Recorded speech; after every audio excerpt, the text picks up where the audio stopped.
해피 마더스 데이. 네, 이 땅의 모든 어머니들에게 그리고 어머니를 그리는 모든 이들에게 하늘의 은혜가 함께하기를 기도합니다. 어머니라는 이 말처럼 감미롭고 아름답고 푸근한 단어가 또 있을까요? 엄마 혹은 어머니라는 말은 인간이 태어나서 입을 열어 내뱉은 첫 단어이고요. 그리고 인간으로 태어나 누군가를 부르기 위해서 내뱉는 첫 부름입니다. 입을 열어서 누구와 소통을 시작했다 하는 얘기는 새로운 세상이 열리는 것과 같은 일입니다. 세상이 처음 열릴 때 내 앞에 있던 분이 바로 어머니입니다. 그렇기 때문에 어머니라는 이름 그리고 어머니라는 존재는 누구에게나 고향의 언덕 같고 한겨울의 아랫목 같은 그런 존재이지요. 이미 작고하신 시인 조병화 선생은 어머니를 이렇게 노래했습니다. 어머니는 속삭이는 조국, 속삭이는 고향, 속삭이는 안방, 가득히 이끌어주시는 속삭이는 종교, 험난한 바람에도 눈보라에도 천둥 번개치는 천지개벽에도 어머님은 속삭이는 우주, 속삭이는 사랑, 속삭이는 말씀, 속삭이는 생, 아득히 가득히 속삭이는 눈물, 속삭이는 기쁨. 정말 그렇습니다. 어머니는 모든 이의 영원한 고향과 같습니다. 그래서 누구든지 인생 여정에서 지치고 힘들 때면 어머니를 생각하지요. 어머니의 품을 생각합니다. 어릴 때 그 품에서 나던 냄새를 생각합니다. 눈을 감고 잠시 시간 여행을 떠나서 어머니 품에 안겨 있다 보면 어느새 마음에 위로와 안식이 깃듭니다. 그래서 어머님은 속삭이는 조국이요, 속삭이는 고향이고 또 속삭이는 안방이고 속삭이는 이불이라고 말하는 것이지요. 이미 어머니가 세상을 떠나서 안 볼 수 없는 그런 분들도 또 저처럼 쉽게 가볼 수 없는 곳에 어머니가 계셔도 혹은 몸에 껍데기만 남고 속은 텅 비어 있어도 상상 속에서 그 어머니의 품을 그릴 수만 있다면 그리고 그 품이 위로와 안식과 힘의 보금자리가 되어준다면 그 사람은 가장 큰 축복을 받은 사람이라 할 수 있습니다. 그것은 하나님께서 모든 사람에게 보장해 주신 가장 기본적인 축복이라 할 수 있습니다. 누구나 누려야 할 가장 기본적이고 가장 당연한 축복입니다. 그런데 그 기본적인 축복조차도 누리지 못하고 자란 분들이 왕왕 있는 것을 보게 됩니다. 어머님은 조국이 아니라 이방 땅이었고 고향이 아니라 객지와 같았고 따뜻한 아랫목이 아니라 차디찬 맹골과 같았던 분들이 있습니다. 그런 분들에게는 이 어머니 주일이 아픔만을 더하는 날이 될 것입니다. 부디 여러분 중에도 그런 분들이 계시다면 주님의 특별한 은총이 있기를 기도합니다. 어머니에게서 받아보지 못한 그 사랑을 주님의 따뜻한 품 안에서 발견할 수 있기를 바랍니다. 참으로 안타까운 것은 어머니에 대한 부정적인 경험을 하고 자란 사람들이 점점 많아지고 있다는 것입니다. 과거에 우리 어머니들은 배운 것도 없고 능력도 부족했지만 사랑에 있어서만큼은 부족함이 없었습니다. 자식들에게 아낌없이 퍼주셨고 한없이 참으셨고 조건 없이 품으셨습니다. 시인 김초혜 씨가 쓴 것만 알아 쓴 줄 모르는 어머니, 단 것만 익혀 단 줄 모르는 자식이라고 이 부모와 자식, 어머니와 자식이 얼마나 그 차이가 있는지를 이렇게 기가 막힌 표현으로 묘사를 했는데요. 우리의 어머니들은 늘 쓴 것만 드셨기에 쓴 줄 모르는 그런 분들이었습니다. 그랬기에 그 품을 생각할 때마다 눈물이 나고 위로를 받고 힘을 얻는 것이지요. 그런데 그런 어머니들이 서서히 증발을 해왔습니다. 사랑은 더 이상 어머니들의 미덕으로 취급받지 못합니다. 어머니들이 인내의 미덕을 버린 지도 오래입니다. 과거 어머니들의 소망은 자식이 그릇된 길로 가지 않고 양심껏 착하게 사는 것이었습니다. 속임을 당할지언정 속이지 말라고, 맞을지언정 때리지는 말라고, 가난하더라도 마음 편히 사는 것이 좋다고 그렇게 말씀하고 또한 소망을 했습니다. 그래서 자식을 품기만 했지요. 제가 자랄 때에도 제 기억에 한 번도 어머니로부터 공부하라는 핀잔을 들어본 적이 없습니다. 방학이 되어 집에 가 있으면 어머니는 늘 그만하고 좀 쉬라고, 뭐 좀 먹으라고 그렇게 말씀만 하셨습니다. 제가 공부를 조금 더 잘할 수 있었는데요. 다 어머니 탓입니다. 어머니는 제가 성공하는 것에 대해서 아무 관심이 없으셨습니다. 그저 몸 건강하고 하나님 잘 믿고 하루 세 끼 먹고 살면 충분하다고 말씀을 하셨습니다. 그런 어머니들이 이제는 희귀종이 되어버렸습니다. 멸종 위기에 있습니다. 어머니들이 극성스러워지고 사나워졌지요. 요즘 어머니들에게 붙이는 별명을 보면 얼마나 어머니상이 달라졌는지 알 수 있지요. 얼마 전에 예일대학교의 교수 한 사람이 타이거 맘이라는 말을 유행을 시켰지요. 요즘 아이들이 얼마나 불쌍해졌습니까? 호랑이와 함께 살고 있으니 말입니다. 어머니들의 목표가 자녀들의 성공에 붙들려 있고 그 성공을 이루게 하기 위해서 사정없이 볶아대는 것입니다. 어머니들이 모두 호랑이가 된다면 그 아래서 자라나는 아이들은 모두 호랑이 새끼가 되지 않겠습니까? 그 상상만 해도 끔찍한 일이 아닙니까? 하나님께서 만들어 놓으신 이 사람 사는 세상이 호랑이 소굴이 되어 버리는 것 아니겠습니까? 저의 상상력이 너무 지나치다고 생각하십니까? 우리 사회에서 어떠한 일이 일어나고 있는지를 제대로 읽고 있다면 그렇게 말씀하실 수 없을 것입니다. 우리가 사는 이 세상은 점점 더 비정해지고 잔인한 정글로 변해가고 있습니다. 물론 이 모든 책임을 어머니들에게만 뒤집어 씌우려는 것은 아닙니다. 사나워지는 아내 옆에서 점점 무력해지는 아버지들에게도 책임이 있고요. 가정의 모든 문제를 아내에게 맡기고 직장 일에만 전념하게 만드는 사회 시스템에도 문제가 있습니다. 아내와 남편이 모두 다 직장에서 일을 해야만 하도록 몰아세우는 사회 분위기에도 문제가 있고요. 어릴 때부터 모니터에 코를 박고 살게 만드는 우리 문명에도 문제가 있습니다. 그렇기는 하지만 속삭이는 우주, 속삭이는 아랫목, 그 어머니가 사라져가고 있다는 사실이야말로 가장 큰 아쉬움이고 또한 가장 큰 문제입니다. 그래서 이 어머니 주일에 저는 세상을 향해 속삭이고 싶습니다. 어머니를 찾습니다. 어머니를 찾자는 말은 사랑을 회복하자는 말과 같습니다. 우리의 가정과 사회가 겪고 있는 문제의 뿌리는 진정한 사랑이 고갈되었기 때문입니다.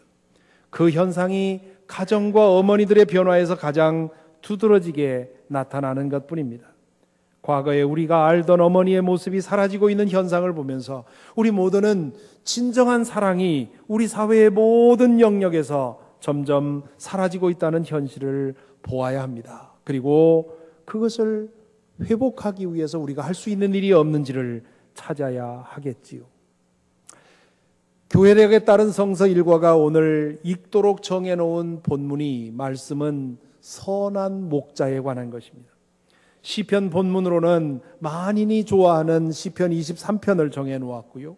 복음서 본문으로는 요한복음 10장을 정해놓았습니다. 시편 23편에서 다윗은 하나님을 목자에 비유합니다. 유목민족이었던 이스라엘 사람들은 이 시편 23편을 읽으면서 right away 지금 여기서 무슨 말을 하고 있는지를 그들은 알 수 있었습니다. 그 목자가 양을 기르는 게 어떤 것인지 잘 알면서 보아왔기 때문이지요.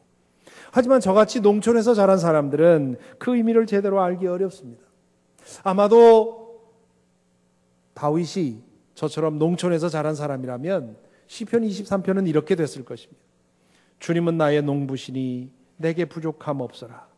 나를 기름진 땅에 심으시고 마르지 않는 물길을 대어 주신다. 나에게 다시 새 힘을 주시고 당신의 이름을 위하여 돌보아 주신다. 내가 비록 가뭄과 병충해로 고생할지라도 주님께서 나와 함께 계시고 주님의 삽과 호미로 나를 보살펴 주시니 내게는 두려움이 없습니다. 선한 농부는 농작물을 마치 자식처럼 아끼고 사랑합니다. 논에 벼를 심어놓고 잘 자라게 하기 위해서 세심하게 살피지요. 가뭄이 들면 한 폭이라도 살려내기 위해서 밤을 새우지요. 우리 한국 기후는 벼가 익을 때쯤이면 꼭 한 번은 태풍이 지나갑니다. 태풍이 지나가서 비가 억수같이 내리면 농부들은 밤잠을 자지 않고 어떻게든 한 폭이라도 구해내려고 논밭을 뛰어다닙니다. 목자가 양을 대하는 마음이나 농부가 농작물을 대하는 마음이나 다름이 없는 것입니다. 다윗은 이렇게 목자가 양을 대하는 마음에 대해서 설명한 다음에 23편 마지막 절에서 이렇게 말합니다. 진실로 주님의 선하심과 인자하심이 내가 사는 날 동안 나를 따르리니. 이 23장 6절에서 세 가지 단어에 주목해 보아야 합니다. 진실로, surely라고 하는. 지금 내가 말하는 이 말이 내 전체를 걸고 확인할 수 있는 그런 진실한 나의 고백이다 하는 뜻이지요. 두 번째로 주목할 단어는 선하심과 인자하심이라고 번역된 단어입니다. 우리말의 인자라고 번역된 단어는 히브리 말의 헤세드 혹은 헬라 말의 아가페입니다. 여기서 지금 말하는 사랑은 변함없는 사랑, 조건 없는 사랑, 영원한 사랑, 결코 포기함이 없는 그런 사랑을 말합니다. 그리고 세 번째는 나를 따르리니 라는 말인데요. 이 따르다에 해당하는 히브리 말은 포수가, 사냥꾼이 먹잇감을 따라다니는 것 같은 그러한 행동을 가리킬 때 사용하는 말입니다. 결코 놓치지 않고 마침내 잡을 때까지 추적하는 것, 그것이 여기에 따르리니라고 표현이 됐죠. 그래서 영어 NIV에서는 follow me 그렇게 번역을 했지만 더 많은 성경에서는 pursue me 그렇게 번역을 했고요. 혹은 chase after me 그렇게도 번역을 해놨습니다. 다윗은 이 세 단어를 통해서 하나님의 사랑이 얼마나 강력하고 영원하고 결코 포기함이 없는 그런 사랑인지를 자신의 삶을 통해서 이 시편을 읽는 사람들에게 전하고자 한 것이지요. 오늘 읽은 요한복음 10장에서 예수님은 당신 자신을 선한 목자라고 말씀하십니다. 그냥 목자라고 하지 않고 선한 목자라고 했습니다. 이 선한 목자라고 형용사를 붙인 이유가 무엇이겠습니까? 목자라고 다 같은 목자가 아니기 때문에 그렇습니다. 목자 중에는 악한 목자도 있습니다. 아마도 예수님은 에스겔을 통해서 주신 하나님의 말씀을 기억하고 이렇게 말했을 가능성이 큽니다. 하나님께서 에스겔을 통해서 당시 이스라엘 지도자들을 이렇게 책망하셨습니다. 주님께서 나에게 말씀하셨다. 여기 나는 에스겔을 말합니다. 사람아, 너는 이스라엘의 목자들을 쳐서 예언하여라. 너는 그 목자들을 쳐서 예언하여라. 나 주 하나님이 이렇게 말한다. 자기 자신만을 돌보는 이스라엘의 목자들에게 화가 있을 것이다. 목자들이란 양떼를 먹이는 사람들이 아니냐? 그런데 너희는 살진 양을 잡아 기름진 것을 먹고 양털로 옷을 해 입기는 하면서도 양떼를 먹이지는 않았다.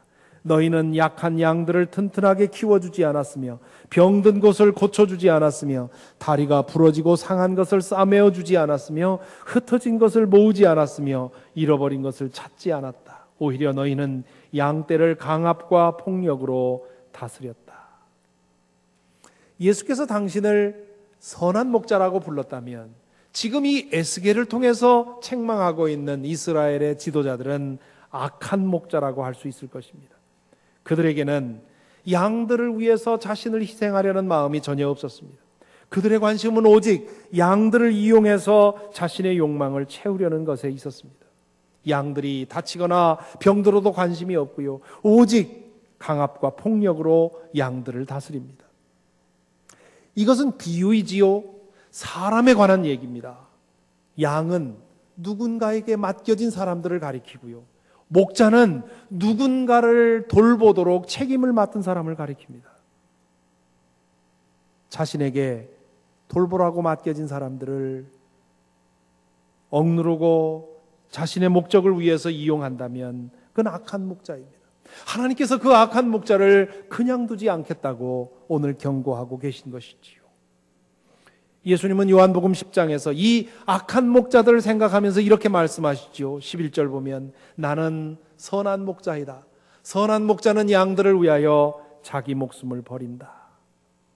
14절부터 15절에서는 또 이렇게 말씀하십니다. 나는 선한 목자이다. 나는 내 양들을 알고 내 양들은 나를 안다. 그것은 마치 아버지께서 나를 아시고 내가 아버지를 아는 것과 같다. 나는 양들을 위하여 내 목숨을 버린다. 여기에 보면 선한 목자와 악한 목자는 두 가지 점에서 차이가 있습니다. 첫째는 서로에 대한 알에 있어서 차이가 있습니다. 목자가 양을 알고요, 양이 목자를 안다, 그렇게 되어 있습니다.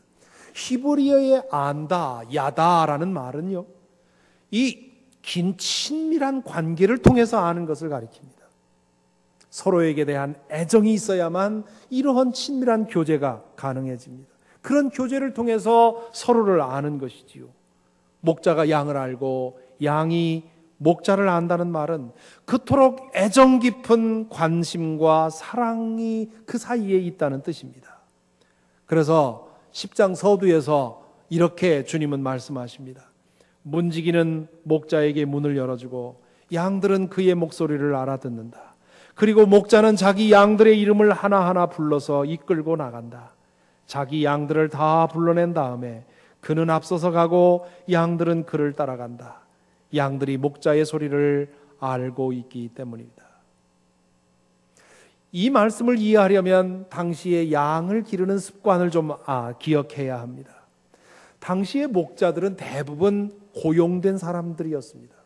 당시 사회계층 중에서 가장 낮은 사람들이 목자들이었습니다. 그들은 주인으로부터 양을 500마리, 50마리 혹은 100마리 이렇게 책임을 맡아서 2개월이고 3개월이고 이 풀 있는 곳으로 데리고 다니면서 양을 키우는 책임을 받습니다.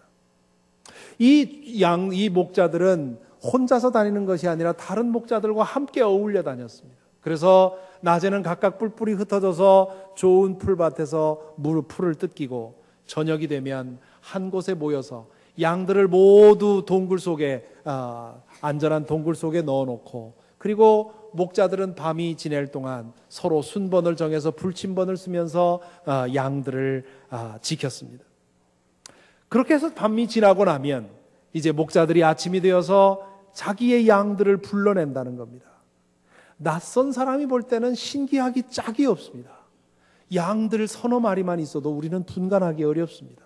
그런데 그 동굴 안에 양이 200마리, 300마리가 있어도 정확하게 자신의 양을 불러낸다는 겁니다. 왜 그렇습니까? 양은 주인의 목소리를 알고 주인은 양의 이름을 알기 때문이라고 얘기를 합니다. 얼마나 정확하고 신속하게 자기의 양들을 불러내느냐가 그 사람이 양에 대해서 얼마나 관심을 가지고 있는가 그런 기준이 되는 것이겠지요. 선한 목자는 이토록 양을 알고 양은 목자를 안다는 것입니다. 둘째로 선한 목자와 악한 목자의 차이는 양에 대한 헌신의 정도에 있습니다. 주님은 선한 목자는 양들을 위하여 자기 목숨을 버린다고 말씀하십니다. 자신의 목숨을 버릴 정도로 양을 위해 헌신해야만 선한 목자라는 것이지요. 자, 여러분, 생각이 있는 사람이라면 이 지점에서 멈추어 질문하게 됩니다. 과연 양을 위해 목숨을 버리는 것이 잘하는 일인가? 라는 질문이지요. 여러분, 오늘 아침에 워싱턴 포스트를 열었는데 거기에 어떤 사람이 양을 치는데 곰이 와서 양을 잡아먹는 것을 그것을 보고 그 곰과 싸우다가 목숨을 잃었다. 이런 기사를 보았다면 여러분 그 목자에 대해서 어떻게 생각하시겠습니까? 물론 양을 그만큼 사랑했다는 점에서는 좀 대단한 사람이다 할 수 있을진 몰라도 얼마나 아깝게 생각이 되겠어요. 목자를 위해서 양이 존재하는 거지 양을 위해서 목자가 존재하는 거 아니지 않습니까? 목자의 생명이 더 귀한 건데 그 양 한 마리 뺏기면 어떻길래 그 양 한 마리 구하려고 자기 목숨을 잃다니 얼마나 안타까운 일이냐 이렇게 생각하지 않겠습니까? 근데 왜 주님은 선한 목자는 양을 위해 목숨을 버린다고 얘기를 했겠습니까? 사랑 때문입니다. 사랑의 속성 때문입니다. 누군가를 진실되게 그리고 뜨겁게 사랑하면 그 사랑이 때로는 목숨을 위태롭게 하는 행동까지 하게 만들게 되어 있습니다. 사랑은 계산하지 않기 때문이지요. 사랑은 다 주고 싶어 하기 때문입니다. 사도 요한은 사랑에 대해서 우리가 꼭 기억해야 할 만한 기가 막힌 말씀을 하셨습니다. 요한일서 4장 18절 말씀인데요. 우리 함께 읽어볼까요? 사랑에는 두려움이 없습니다. 완전한 사랑은 두려움을 내쫓습니다. 두려움은 징벌과 관련이 있습니다. 두려워하는 사람은 아직 사랑을 완성하지 못한 사람입니다. 사랑이 우리 마음에 가득해지면 아무것도 두려워지지 않는다는 말입니다. 그래서 사랑하는 사람을 위해 고생도 마다하지 않는 것이고 사랑하는 사람을 위해 때로는 생명도 바치는 것이지요. 선한 목자는 양들을 위해 생명을 바친다라고 하셨을 때 주님은 이 사랑을 생각하고 계셨던 것이지요. 선한 목자는 양들을 너무도 사랑한 나머지 죽음도 두려워하지 않고 자신이 할 수 있는 모든 일을 하게 된다는 말입니다. 십자가 위에서 참된 사랑이 드러났다고 말하는 이유가 여기에 있습니다. 다윗이 인생 여정 가운데서 하나님을 체험하고 고백했던 그 사랑, 하나님의 그 변함없는 사랑, 다윗이 숨이 다하는 날 그날까지 끝까지 추적해가면서 부어주신 그 하나님의 사랑, 그 사랑이 십자가 위에서 드러났다는 말입니다. 예수 그리스도께서는 하나님의 그 사랑을 자신의 삶을 통해 우리에게 보여주셨습니다. 양들을 위해 목숨을 바치는 목자처럼 주님께서는 온 세상에 대한 하나님의 사랑을 십자가 위에서 실증해 보여주셨습니다. 요한복음 3장 16절이 복음의 핵심이라고 말하는 이유가 여기에 있습니다. 하나님께서 세상을 이처럼 사랑하셔서 외아들을 주셨으니 이는 그를 믿는 사람마다 멸망하지 않고 영생을 얻게 하려는 것이다. 하나님의 그 헤세드, 하나님의 그 아가페, 그 계산하지 않는 사랑, 두려움 내쫓는 사랑, 그리고 끝까지 포기하지 않는 사랑 때문에 하나밖에 없는 아들을 우리에게 주셨습니다. 그 사랑과 희생으로 우리가 구원을 받고 사랑이 뭔지 알게 되었습니다. 예수 그리스도를 믿는 사람은 이 사랑을 받은 사람들입니다. 따라서 이 사랑의 힘으로 살고 또한 이 사랑을 위해 살아가야 합니다. 선한 목자의 다음 없는 사랑을 받았으니 우리 또한 그 사랑을 품고 선한 목자로 살아가야 하는 것입니다. 그래서 사도 요한은 이 사랑에 대해서 얘기를 하면서 마침내 이렇게 권면하지요. 요한일서 4장 7절 8절 말씀입니다. 함께 읽겠습니다. 사랑하는 여러분, 우리 서로 사랑합시다. 사랑은 하나님에게서 난 것입니다. 사랑하는 사람은 다 하나님에게서 났고 하나님을 압니다. 사랑하지 않는 사람은 하나님을 알지 못합니다. 하나님은 사랑이시기 때문입니다.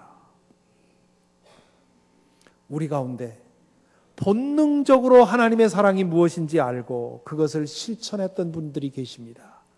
우리의 어머니들이었습니다. 과거에 우리의 어머니들은 자녀들을 알고 자녀들은 어머니를 알았지요. 어머니의 목소리만 들어도 울던 울음을 뚝 그치는 것이 우리의 자녀들이었습니다. 어머니는 자녀의 표정만 보아도, 몸짓만 보아도 무엇이 불편하고 무엇을 원하는지 알았습니다. 아무도 못 알아듣는 옹알이를 어머니만큼은 알아듣고 응답을 하지요. 그렇게 친밀하게 알기에 자녀는 어머니를 따른 것이고 어머니는 자식을 목숨도 아끼지 않고 사랑한 것입니다. 그렇게 자란 자식들은 어머니의 마음에 못을 박을 수가 없습니다. 그 사랑 앞에서 장수 같은 아들이라도 연약한 어린아이가 되어버리지요. 그런데 이러한 관계가 이제는 보기가 힘들어진 것입니다. 요즘 엄마들은 아이들의 옹알이를 들어주면서 응답할 시간이 없습니다. 아이들이 표정으로 혹은 몸짓으로 전하는 말을 어머니조차도 알아듣지 못합니다. 자녀들도 어머니를 알지 못하고 어머니도 자녀들을 알지 못합니다. 친밀한 관계가 형성이 되지 않습니다. 그러니 사랑이 솟아날 리가 없지요. 그러니 대못을 받고도 가책도 느끼지 못하는 자식들이 얼마나 많습니까? 어머니들은 이제 더 이상 사랑하는 사람들이 아니라 성공을 위해 자녀들을 닥달하는 조련사가 되어버렸습니다. 그러다 보니 호랑이 엄마들은 많아졌고 우리가 사는 세상은 호랑이 소굴로 변하고 있는 것입니다. 이 말씀이 어떤 분들에게는 부담으로 혹은 쓰라린 아픔으로 들릴 수 있음을 알고 있습니다. 때로는 삶의 형편이 만만치 않아서 어린 자식을 다른 사람에게 맡기고 일터에서 시간을 보낼 수밖에 없는 이들도 있지요. 그런 분들이 이 말씀을 듣고 받을 가책을 생각해서 참으로 주저 많이 했습니다. 하지만 그런 분들이라면 짧은 시간이라도 자녀들과 함께하며 친한 사랑을 주고받지 않을 것인가, 그런 생각을 하면서 감히 말씀을 드렸습니다. 앞에서도 말씀드렸습니다마는 이 말씀은 어머니들에게만 해당하는 말씀이 아닙니다. 어머니들에게서 진실한 사랑이 증발되고 있다는 사실은 우리 사회에서 참된 사랑이 증발되고 있다는 사실을 보여주는 한 가지의 증상일 뿐입니다. 이런 상황에 대해서 하나님을 믿는 우리가 먼저 문제의식을 느껴야 하고 우리가 먼저 사랑의 회복을 위해 힘써야 합니다. 우리는 선한 목자이신 하나님의 사랑을 힘입은 존재들이고 예수 그리스도의 사랑으로 구원받은 사람들이기 때문입니다. 그러므로 사랑하는 성도 여러분, 오늘 말씀에 비추어 우리 자신을 한번 돌아보십시다. 우리는 과연 선한 목자였습니까? 저와 여러분 우리 모두에게는 목자로서의 사명이 주어졌습니다. 돌아보시기 바랍니다. 하나님께서 우리에게 맡겨주신 사람들 없는 사람은 없습니다. 가정에서 아내 혹은 남편 혹은 자녀들 혹은 부모, 형제, 우리에게 맡겨진 사람들이 있습니다. 직장에서 우리에게 맡겨진 사람들이 있지요. 직장 동료도 있고요. 또 커스터머들도 있습니다. 교회에서 우리에게 맡겨진 사람들이 있습니다. 만일에 나는 아무리 보아도 맡은 사람이 하나도 없다, 나는 오직 나 하나만을 위해서 산다고 한다면, 그렇다면 정말 심각하게 이 문제를 가지고 씨름해 보시기를 구합니다. 그렇게 철저하게 나 자신을 감옥 속에 유폐시키고 혼자 살아간다면, 그렇다면 하나님 진실하게 만날 수 없고요, 하나님께서 우리 인생에 마련해 두신 그 참된 행복을 맛볼 수가 없습니다. 하나님은 우리에게 우리가 돌보고 사랑하고 품을 사람들을 붙여주십니다. 믿음이 자란다는 말은 우리의 품속에 더 많은 사람들을 품는다는 뜻입니다. 그렇다면 그 사람이 몇 사람일지 몰라도, 얼마나 많은 사람들이 우리가 품을 사람들인지 알 수 없어도 그 사람들을 생각하며 질문해 보십시다. 우리는 과연 선한 목자였습니까? 또다시 세월호 이야기를 꺼내지 않을 수가 없습니다.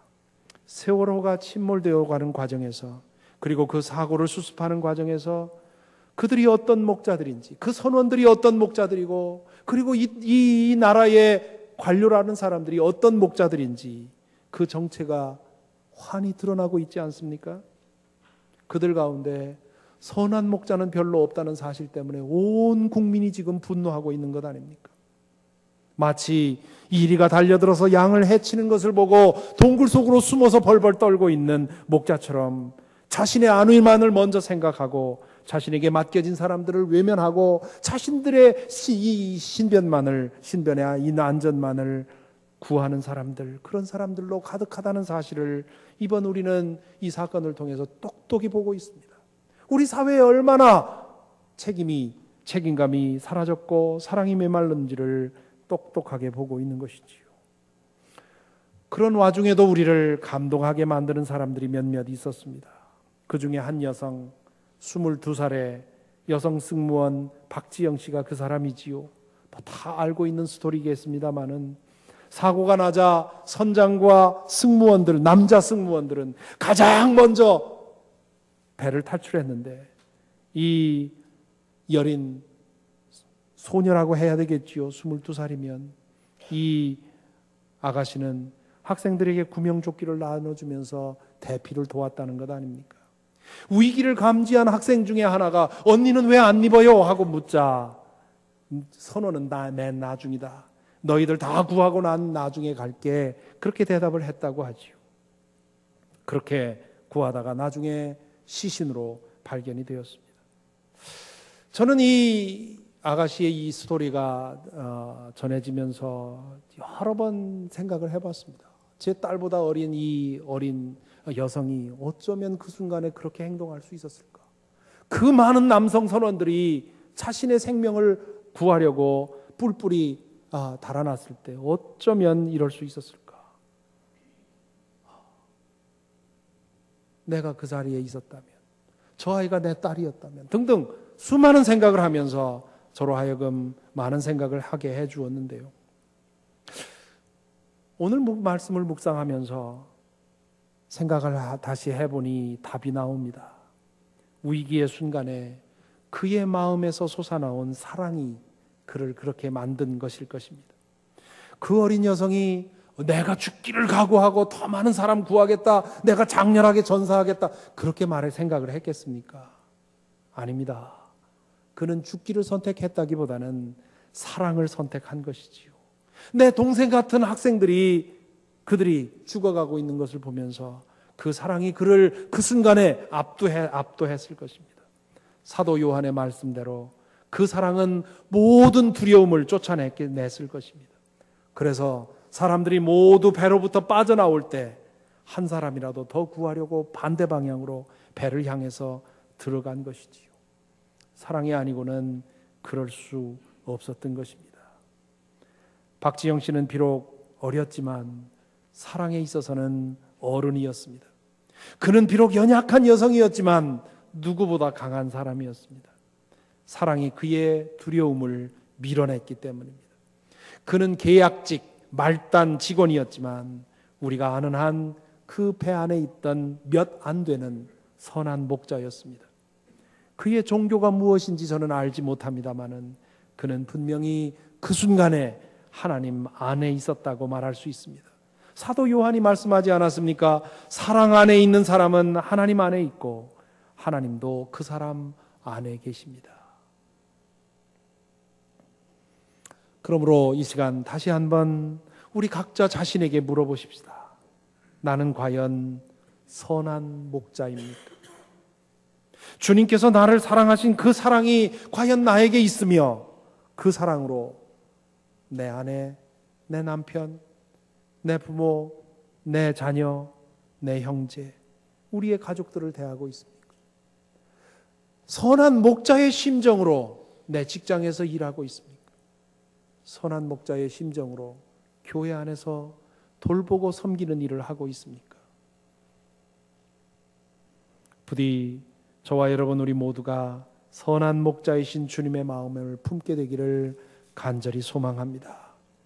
우리가 만나는 모든 사람에게 그리고 우리가 가는 곳 모든 곳에 선한 목자의 심정으로 생각하고 말하고 행동할 수 있기를 바랍니다. 그래서 우리가 사는 이 세상이 호랑이 소굴이 아니라 사람 사는 세상이 되게 되기를 바랍니다. 오직 이 사랑으로만 이 세상은 하나님 나라를 닮아갈 수 있습니다. 선한 목자이신 하나님을 아는 우리가 먼저 그 사랑을 실천할 때 하나님을 알지 못하는 사람들도 우리를 따를 것입니다. 그러므로 다시 한번 십자가를 바라보며 선한 목자로서 우리에게 다 내어주셔서 끝까지 사랑하신 그 사랑을 우리 마음에 품고 오늘 이 귀한 날, 이 아름다운 날 만나는 모든 사람들에게 사랑을 전하고 매일매일 그렇게 사랑하며 살아가는 저와 여러분이 되기를 간절히 기원합니다. 기도하겠습니다. 이 시간 잠시 묵상하십시다. 우리에게 주어진 양은 누구입니까? 여러분에게 돌보고 사랑하고 섬기라고 맡겨주신 사람이 누구입니까? 그들을 생각해 보십시오. 그들에게 과연 우리는 선한 목자로서 대하고 있습니까? 나중에 우리가 세상을 떠났을 때 사람들은 무엇을 기억하겠습니까? 나의 사랑하는 사람들이 나를 기억하면서 그 사랑의 기억으로 위로를 얻고 힘을 얻겠습니까? 나로 인한 상처의 기억으로 인해서 아픔을 겪고 진절머리를 치겠습니까?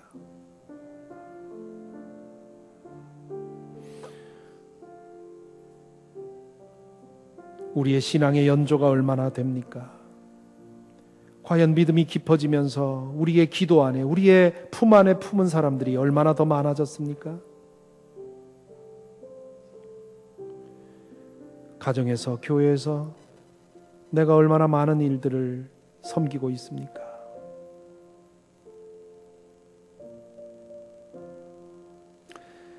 먼저 선한 목자이신 주님의 사랑을 참되게 알게 해 주옵소서 기도하시기 바랍니다. 그리고 그 사랑으로 우리의 사랑하는 사람들을 사랑하게 해 주옵소서 기도하시기 바랍니다. 그리고 우리에게 믿음 주셔서 더 많은 이들을 마음에 품고 나 자신을 위해서가 아니라 더 많은 영혼을 위해서 살아가는 삶을 살게 해 주옵소서 기도하는 시간 되기를 바랍니다. 기도하겠습니다.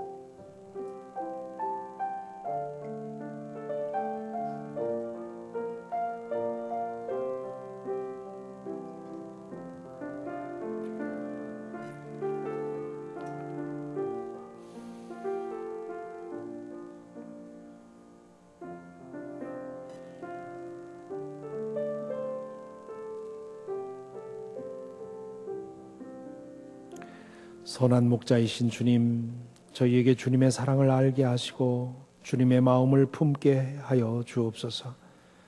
저희가 저희에게 주어진, 저희에게 맡겨진 사람들을 사랑하지 못한 저희의 부족함을 이 시간 회개합니다.